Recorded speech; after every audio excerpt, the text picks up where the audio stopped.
Zdravo, komšinice. Dobar dan, Ajde, hoće se vratiš na rođendan, slavimo sad. O, neke sa srećom. Hvala. Neću komši, ali se setih, ja izađe da bacim smeće, međutim se vratih po vaš poklon. Idealan poklon, samo trenutak.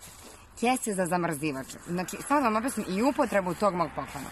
Kada vašeg reksa izvedete u moje dvorište umesto u vaše, da se isprazni, vi odmah posle toga stavite ovu kesu na ruku, pokupite izmet od reksa mirno. To je isto ono što ja radim u svom dvorištu za svog čupu dok se vaša žena meni smeje.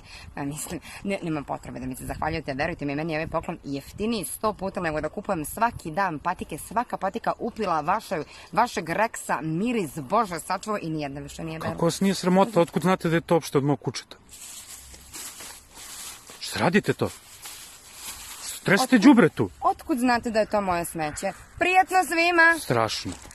Trebali nam auto. Dobro, ćeš i požuriti do 8, mora stigne da ti pokupim poklon. Evo idemo. Što smrdi ovdje? Jesi tu svirao kad ti te rekla? Ja jesam. Šta smrdi čovjek? Da ti nisi ugazila u govno. A što ti nisi ugazio u govno? Vidi, jesam. Vidi. Njihovi kućni ljubimci. Oni se ljubišu, a ja gazim u govna. Pa ovo nije normalno. Ovo nije normalno. Strofa. Pa ti imaš i na kvačilu. Na kvačilu? To nikom še preko puta 100% on dovede kuću i onda ono pored mojih kola. Vidi ga. Šta on utovio ovo kuća? Vidiš šta je kuća bre izašlo iz njega.